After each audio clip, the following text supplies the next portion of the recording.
안녕하세요. 오늘도 사연 살롱을 찾아주셔서 감사합니다. 저는 50대 후반에 서울 가까운 경기도에 사는 여성이에요. 얼마 전 친한 언니들 모임에 갔는데 사연 이야기를 하더라고요. 제가 원래 또래들보다 언니들과 마음이 잘 맞아서 종종 만나거든요. 언니들이 재미있어 하는 거 보니 나한테도 맞겠다 싶어 들어봤죠. 정말 처음 들었을 때부터 같이 화도 냈다 웃었다 했었어요. 그러다 보니 제가 처음 결혼을 약속했던 사람이 떠오르더군요. 좋은 인연도 아니고 인생 살면서 다시는 보지 말자 했던 아주 최악의 사람들이라 깊이 묻어두고 지냈는데 사연 들으면서 그때 일이 생각났어요.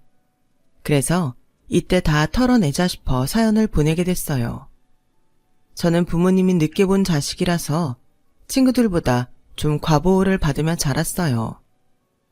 처음 학교 들어갔을 때에는 체육 시간에 제가 다칠까봐 엄마가 몰래 와서 운동장에 있는 저를 지켜보다가 집에 가실 정도였죠. 지금이야 부모 중 한 명이 학교 끝나기를 기다렸다가 아이를 데리고 집에 가는 게 당연한 문화가 됐지만 제가 자랄 때는 안 그랬어요. 학교에서 집까지 바로 코앞인 아이들이 대부분이고 다른 친구들끼리 어울려서 집에 가거나 피아노 학원으로 가곤 했어요. 하지만 저는 항상 엄마가 기다렸다가 집에 데려가고 아침에도 학교까지 데려다 주셨죠. 그런 게 어떤 아이들 보기에는 거슬렸는지 2학년이 되자 반 아이들 중 좀 거친 애가 저를 놀리기 시작했어요.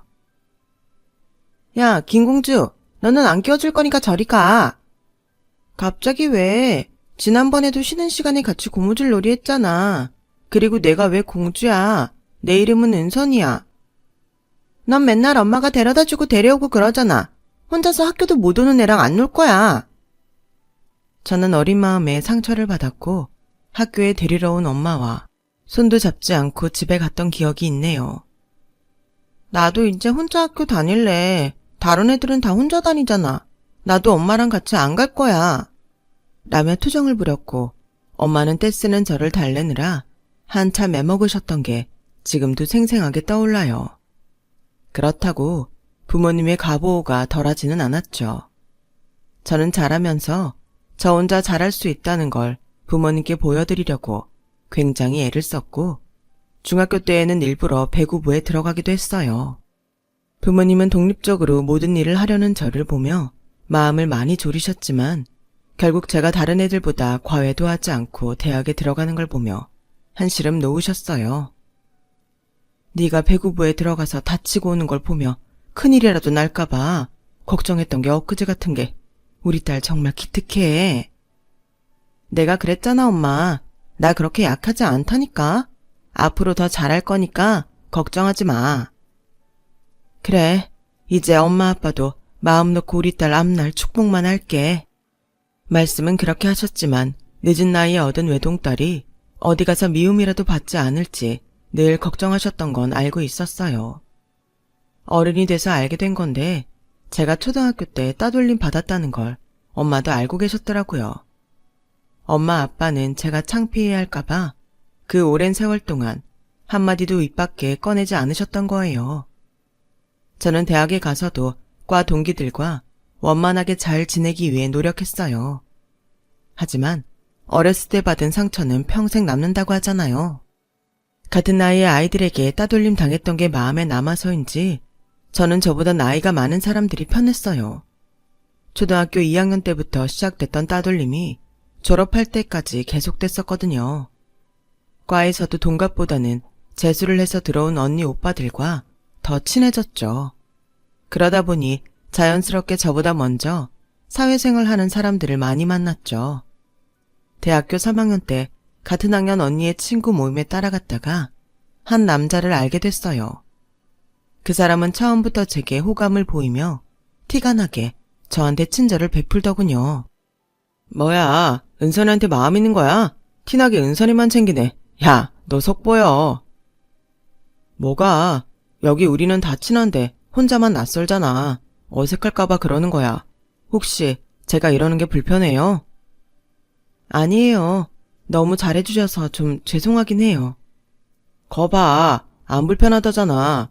본인도 괜찮다는데 왜 네가 오바야? 그리고 미안해하지 말아요. 우리보다도 어린데 챙겨주는 게 당연하죠. 그 사람은 모임이 끝나고 다른 날 저에게 연락을 해서 만나자고 하더군요.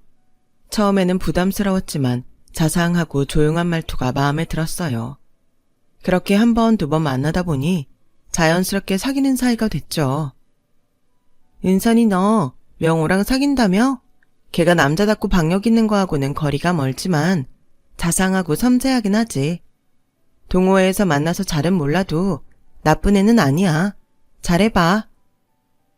나도 이렇게까지 될 줄 몰랐는데 언니 말처럼 조용하고 괜히 큰 소리 안 치는 거에 더 끌렸어.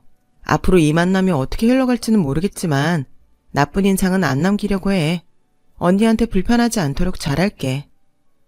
얘는 별소리를 다 한다. 그건 너네 둘이 알아서 하면 되는 문제고 우리 사이는 우리 사이지. 명호 때문에 우리한테 영향을 끼치지 말자. 여전히 따돌림 당했던 기억 때문에 친구 관계가 조심스러웠던 저에게 언니는 호탕하고 큰 마음으로 안심시켜줬어요. 생각해보면 제 주위에 그런 마음 넓은 사람들이 있어서 제가 지금까지 원만하게 살 수 있도록 지탱해줬던 것 같아요. 그 사람과 만나던 중 한 번은 크게 싸웠던 적이 있어요. 다정하고 좋은 사람이었지만 어떻게 된 게 여동생하고 엄마만 엮이면 자꾸 저하고 약속했던 것도 취소를 하고 연락도 안 하더라고요. 한 번은 약속 장소에 나와서 저를 만나기까지 했는데 공중전화로 집이랑 통화를 하더니 가버리는 거였어요. 여동생이 급한 문제가 있다고 들어오라고 했다더군요. 저는 너무 어이가 없었고 헤어져야겠다고 생각했어요. 4학년이었던 저는 가끔 소개팅이나 선짜리가 들어왔지만 만나고 있는 사람이 있어서 전부 거절했었거든요. 그날은 너무 화가 나서 마침 이야기가 나온 소개팅 자리에 나가기로 했어요. 그 사람한테는 연락도 하지 않았죠. 소개팅을 하고 며칠이 지나서 남자가 학교 앞으로 찾아왔어요. 은선아, 네가 화가 많이 난 것 같더라. 소개팅 나갔다는 얘기 들었어. 그동안 네가 그런 걸로 한 번도 나 힘들게 한 적 없었잖아. 나를 돌아보게 되더라고. 반성 많이 했어. 같이 영화 보러 가기로 해서 만나놓고 집으로 다시 간 건 내가 생각이 짧았던 것 같아. 난 너하고 결혼까지 생각하고 있어. 그러니까 이제 소개팅 같은 건 안 하면 좋겠다. 오빠가 힘들었다는 건 알겠어. 근데 갑자기 결혼 이야기를 하니 너무 앞서 나가는 것 같아. 나한테 한 번도 그런 눈치 준 적도 없잖아. 좀 당황스럽네. 나도 너한테 언제 이야기를 하면 좋을지 계속 고민하고 있었거든. 이게 당황스럽다고 하거나 싫다고 할까봐 차마 말을 못했지. 근데 이제는 말 안 하면 너 못 잡을 것 같아서 그래. 그렇게까지 말하니 나도 진지하게 생각해 볼게. 말이야 생각해본다고 했지만 진짜 고민이 되더라고요. 그렇게 자기 엄마와 여동생 말이라면 무조건 앞뒤 안 가리는데 결혼해서도 그런다고 생각하니 눈앞이 캄캄해졌어요. 안 그래도 결혼하면 아무리 잘 지낸다고 해도 시댁하고 갈등이 생길 수 있는데 남편이 제 말을 안 들어주면 어떡했어요. 그런 이유들로 저는 결론을 내지 못하며 시간을 보냈어요. 그런데 그 사람이 제가 결혼 대답을 안 한다고 밥도 안 먹고 끙끙 앓는다는 거였어요. 같은 회사를 다니는 남자 동료분이 저한테 말해줘서 알았어요. 명호 착하잖아요. 은선 씨 굉장히 많이 좋아해요. 여동생이 좀 오빠한테 어리광을 잘 부리더라고요. 그래서 은선 씨 사귀면서 뺏겼다며 투정을 좀 부렸나 본데 명호가 잘 컨트롤할 거라고 생각해요. 살면서 두가 이렇게 좋아할 일 많지 않잖아요. 결혼한 부부들도 다 너무 좋아해서 하는 게 아니래요. 라며 저를 설득했고 저는 결국 그 사람을 만나서 결혼 이야기에 오케이를 했어요. 와, 진짜 너무 꿈만 같다. 이거 현실이지? 내가 정말 잘할게. 고맙다, 은선아. 그 사람은 울먹이면서 제 손을 잡고 좋아했어요. 하지만 부모님은 걱정이 많으셨어요. 제가 집에 남자 여동생이나 엄마 이야기를 한 적은 한 번도 없었지만 제 표정이나 분위기로 어느 정도 짐작은 하셨던 것 같아요.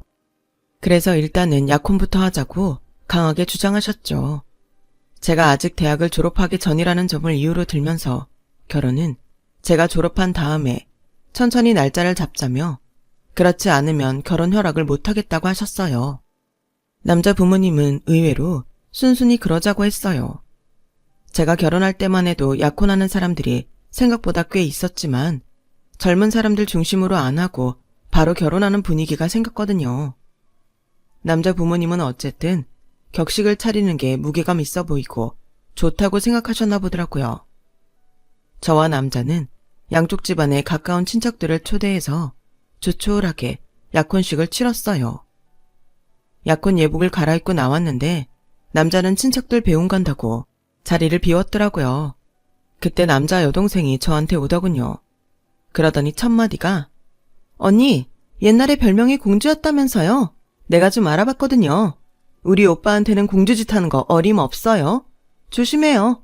내가 지켜볼 거니까. 정말 어이가 없더라고요. 제가 지금 연락이 되는 초등학교 동창이 없는데 어디서 뒷조사라도 했나 싶어 불쾌하기까지 하더군요. 남자는 저를 우선적으로 생각하고 모든 걸 맞추겠다고 했지만 지금 생각해보면 그날부터 이미 저희 앞날은 예견됐던 것 같아요. 남자가 돌아오자 그 사람 여동생은 갑자기 머리가 아프다며 훌쩍대기 시작했고 남자는 여동생을 차 타는 데까지 데려다주고 곧 오겠다고 했어요.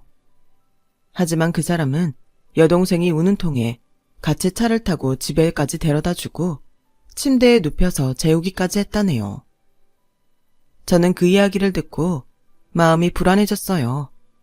하긴 지금까지 살아온 세월이 있는데 저를 먼저 생각하겠다고 한들 그게 하루아침에 고쳐지겠어요. 여동생이 많이 따른다는 건 그만큼 좋은 오빠라는 뜻이니 앞으로 잘 조정해 나가보자고 긍정적으로 생각하기로 했어요. 그러다가 제 졸업식이 되었고 남자는 당연히 자기가 와서 우리 가족에게 밥을 산다고 하길래 알겠다고 했어요. 근데 졸업식에 여동생을 데리고 온 거예요. 그 여동생이 평범한 사람이면 제가 뭐라고 하겠어요. 오히려 잘 됐다고 더 챙겨주고 제가 선물이라도 사줬을 거예요. 그런데 자기 여동생이 어떤지 뻔히 알면서 같이 왔다는 게 이해가 안 됐어요. 저는 조용히 남자를 불러서 따로 이야기를 했어요. 오늘 같은 날 소영 씨를 꼭 데려와야 해? 엄마 아빠 있는 데에서 실수라도 하면 어쩌려고. 소영이도 같이 꼭 축하해주고 싶다고 해서 온 건데 좀 섭섭하려고 하네. 우리 소영이가 무슨 실수를 한다는 거야. 철없어도 눈치 없는 애는 아니야. 그리고 아직도 소영 씨라고 하면 어떡해. 이제는 아가씨라고 해야지. 라며 오히려 제 속이 좁다고 하는데 기분이 팍 상하더군요. 아, 이 남자는 자기 동생이 어떤 사람인지 모르는구나. 그런 깨달음이 왔어요. 저는 마음을 졸이며 그 사람 여동생을 지켜보는 수밖에 없었어요. 학사모를 쓰고 사진을 찍을 때에도 여동생은 저와 그 사람 가운데에 끼어들었죠. 그런 거야 모른 척 넘어갈 수 있었어요. 문제는 학교를 나와서 식사를 하러 갔을 때였어요. 저마다 먹고 싶은 음식들을 골라서 주문을 하고 이런저런 이야기를 하며 식사가 나오기를 기다리고 있었죠. 그때 뜬금없이 남자 여동생이 제 별명 이야기를 꺼내더라고요. 새언니가 너무 곱게 큰 것 같아요. 제가 아는 애 언니가 새언니랑 같은 초등학교 다녔다는데 완전 공주로 학교에 소문났었다고 하더라고요. 제가 봐도 새언니 좀 공주 같은 데가 있거든요. 새언니 사회생활하기 힘들면 어떡해요?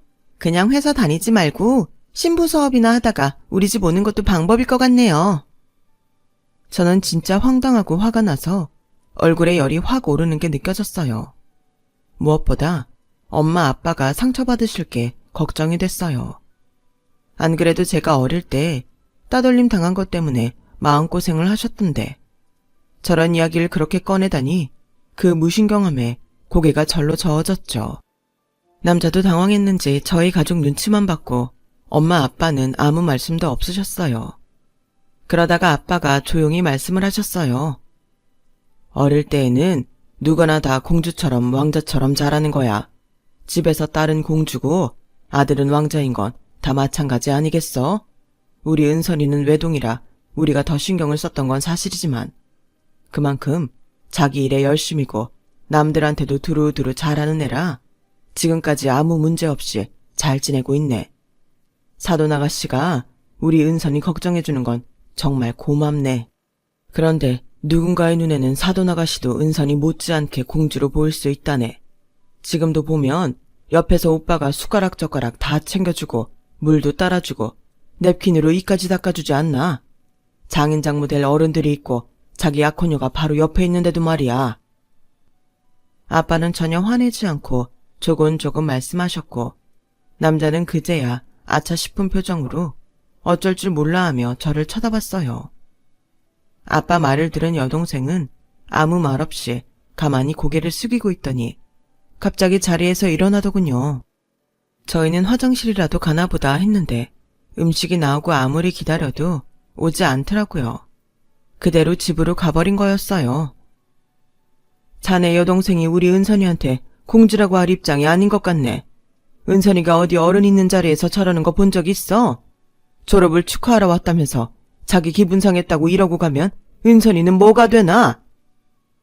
라며 엄마는 조심스럽게 남자를 나무랐어요.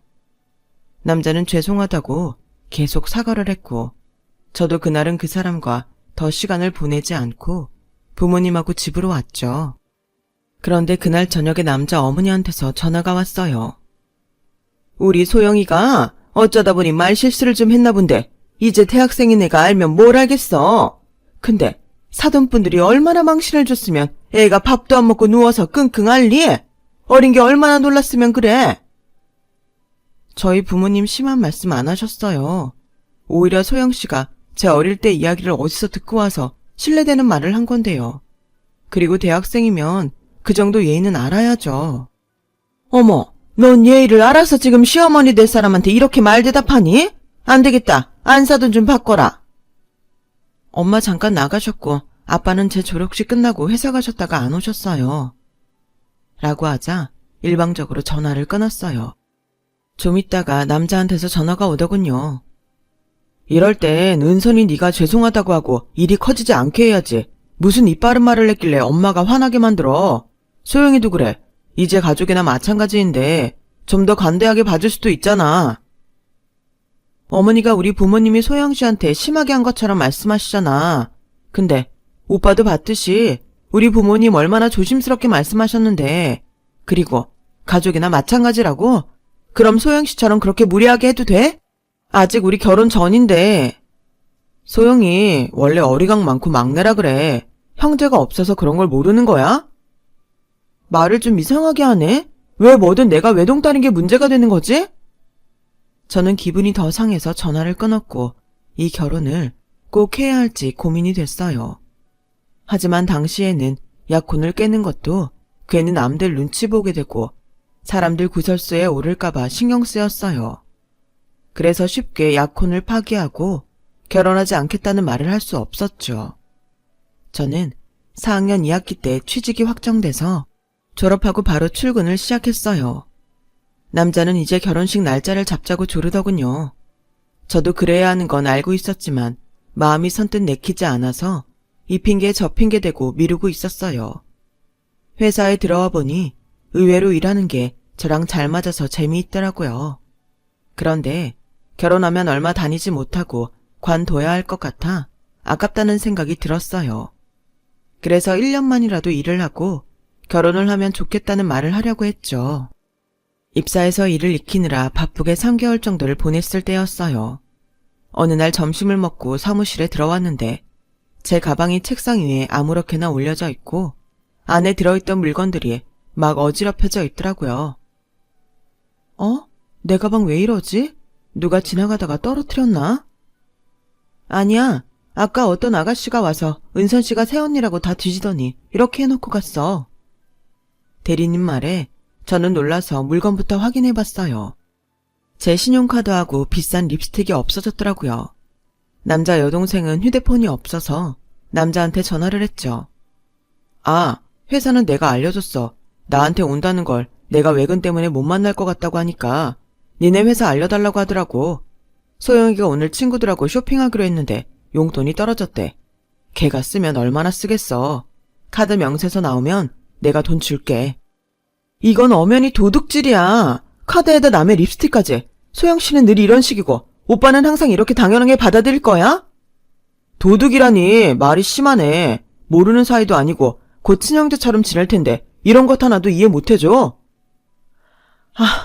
진짜 이럴 때마다 번번이 가족이니 친형제 타령하면서 나한테만 이해를 하라고 그러네?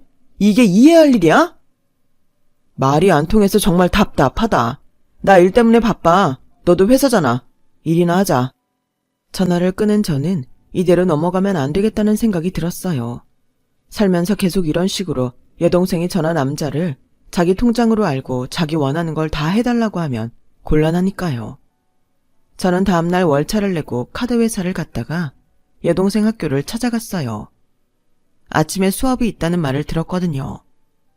저는 강의실을 찾아갔고 수업이 막 끝나 짐을 챙기는 남자 여동생에게 갔어요. 소영씨, 어제 나 없을 때 회사에 와서 내 카드랑 립스틱 가져갔죠? 내가 카드 회사에 확인해보니까 한도까지 썼던데 나는 이거 못 갚아줘요. 그러니까 당장 가서 환불해요. 립스틱은 버리던지 쓰던지 알아서 해요. 어차피 안 갚으면 언니 신용불량 되는 거잖아요.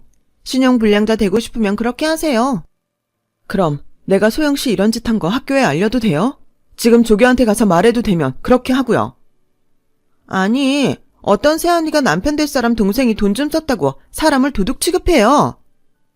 어떤 예비시누이가 오빠 아내 될 사람 회사에 와서 말도 안 하고 신용카드를 가져가서 한도까지 긁고 다녀요.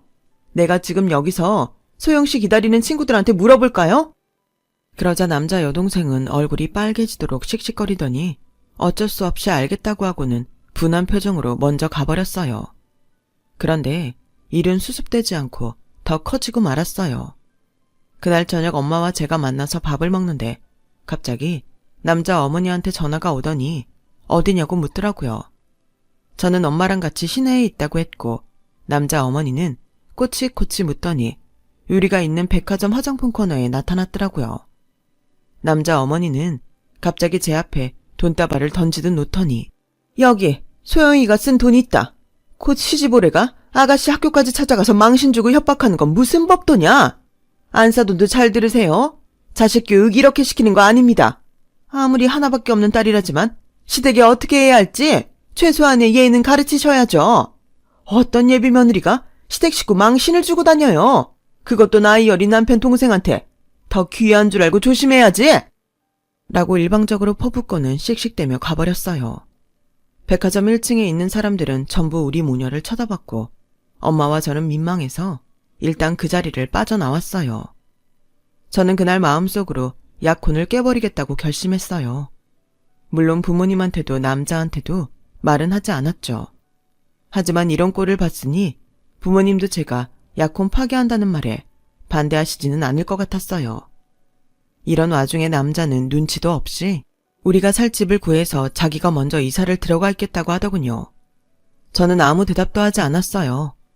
며칠 후 남자 여동생은 회사에 오더니 당당하게 저를 불러내서 다른 카드를 달라고 하더군요. 엄마가 전에 내가 쓴 거 돈 다 줬잖아요. 그러니까 난 새언니한테 아직 용돈 한 푼 못 받아본 거예요. 내가 가만히 있자 남자 여동생은 제 손에 있던 지갑을 빼앗아 다른 신용카드를 꺼내서 흔들며 잘 쓰겠다고 놀리듯 말하고 가버렸어요. 남자는 자기 여동생이 그런 걸 다 알면서도 아무렇지도 않게 생각하더라고요. 그리고 집을 자기 회사랑 가까운 데에 얻겠다고 자기 하고 싶은 말만 했어요. 얼마 후 남자 여동생은 중요한 선자리에 나가게 됐어요. 남자 어머니가 이리 뛰고 저리 뛰어서 어렵게 마련한 좋은 집안 남자라더군요. 상대는 검사고 집안이 다 법조계 인사라고 했어요. 대학 졸업 전에 만나게 해서 졸업하면 바로 결혼시킬 생각인 것 같았어요. 남자 여동생은 선보러 가기 전 정말 황당한 짓을 했어요. 선볼 때 입을 옷하고 구두를 사면서 저를 불러 결제하라고 하는 거였어요. 새언니가 아가씨 선보러 가는데 이 정도는 해줘야죠. 그럼 나는 친구들 만나기로 해서 먼저 갈 테니까 결제하고 들어가세요. 저는 말없이 결제를 하며 남자 여동생이 신이 나서 에스컬레이터를 타고 내려가는 뒷모습을 지켜봤어요. 제가 순순히 당해준 건 다 생각이 있어서였어요. 휴일날 저는 시내에 있는 특급 호텔의 커피숍으로 향했어요. 커피숍 한쪽 구석진 자리에서 남자 여동생이 선을 보고 있었죠. 옆에는 남자 어머니도 있었고요. 맞은편에는 맞선 상대와 어머니가 있고 소개해준 사람도 있더라고요. 얌전한 척 고개를 숙이고 조용히 웃는 남자 여동생을 보며 속으로 기가 찼어요. 저는 마음을 단단히 먹고 그 앞으로 갔죠.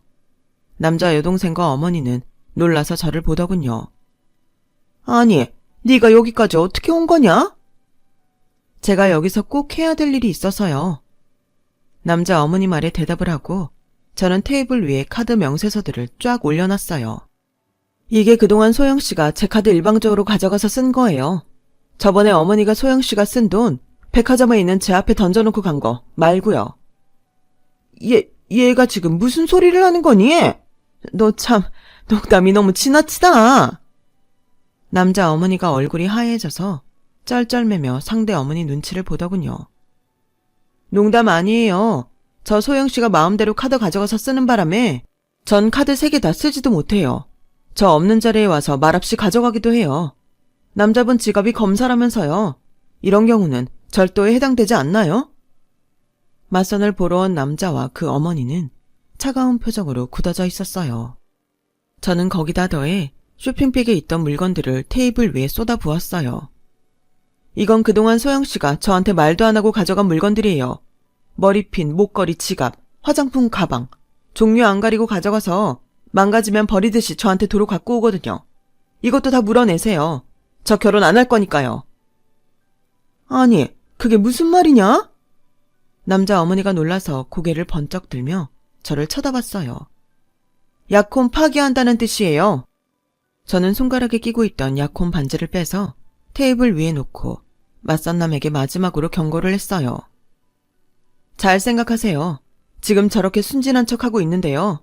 제가 알기로는 소영씨 다른 남자들 꽤 많이 만나고 다녔어요. 소영씨 친구들도 다 아는 사실이니까 뒷조사라도 한번 해보세요. 그리고 소영씨 오빠라는 사람하고 둘이 서로를 얼마나 아끼든지 데이트하다가도 서로 부르면 상대방 내팽개치고 가버리니까 그것도 잘 알아두시고요. 아니에요. 얘가 지금 우리한테 앙심을 품고 저러는 거예요. 저 말 믿지 마세요, 안사돈. 남자 어머니가 수습하려고 애를 썼지만 이미 상대방들은 싸늘하게 변해서 자리에서 일어났어요. 저는 그 사람들이 나오기 전 먼저 커피숍을 떠났고요. 이 사실을 안 남자가 저한테 밤새 전화를 했지만 전 받지 않았어요.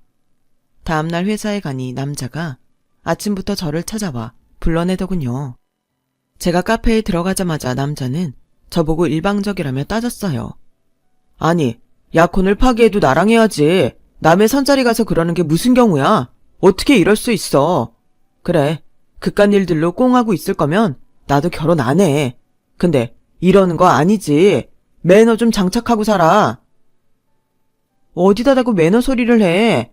난 당신 동생이 한 대로 돌려줬을 뿐이야. 우리 엄마 아빠 있는 데서 무례하게 군 거, 마음대로 카드 가져가서 다 쓴 거, 당신 어머니 사람들 다 있는 데 와서 돈다발 꺼내며 망신 준 거, 당신 여동생 나 불러내서 자기가 산 거 계산하라고 한 거, 지금 이게 자기 오빠이고 아들하고 결혼할 사람한테 할 짓이야? 그 집은 며느리를 원하는 거야, 호구를 원하는 거야. 내가 이 말 당신 회사에 가서 공개적으로 다 해볼까? 누가 망신당하는지 한번 해볼래? 제가 큰 소리로 말하자 주변 사람들이 다 남자를 이상한 눈으로 쳐다봤어요. 저는 그런 남자 앞에 그 사람이 유일하게 선물했던 가방을 내놓았어요. 여기, 이거 하나 사주면서 얼마나 벌벌 떨었어? 근데 여동생이 내 돈으로 명품 쇼핑하는 건 하나도 안 아깝다는 거잖아. 이런 치사한 선물 필요 없으니까 가져가고 사는 동안 다시는 만나지 말자. 제가 이성적으로 차분히 말을 한 후 자리에서 일어나자 남자는 제 손목을 꽉 잡더니 못 간다고 하더군요. 제대로 사과하고 가. 어디서 이렇게 제멋대로야?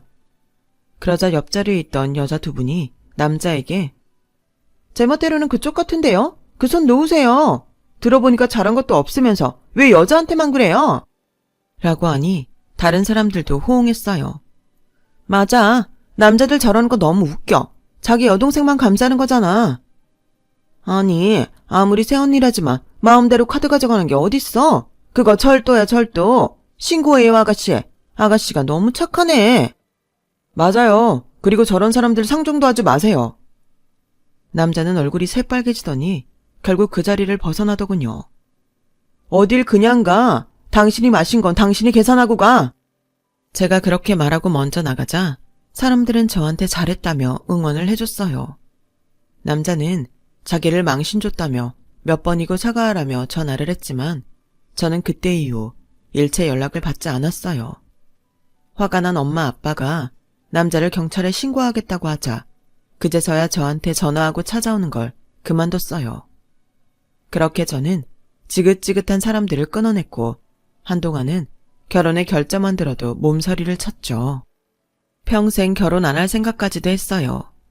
그런데 사람마다 인연이 있다고 5년이 지난 후 저는 지금의 남편을 만나 결혼을 하게 됐답니다. 그 사람과는 비교도 안 되게 괜찮은 남자예요.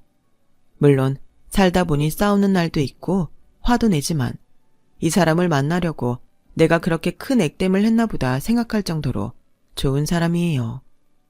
제 얘기는 여기까지예요.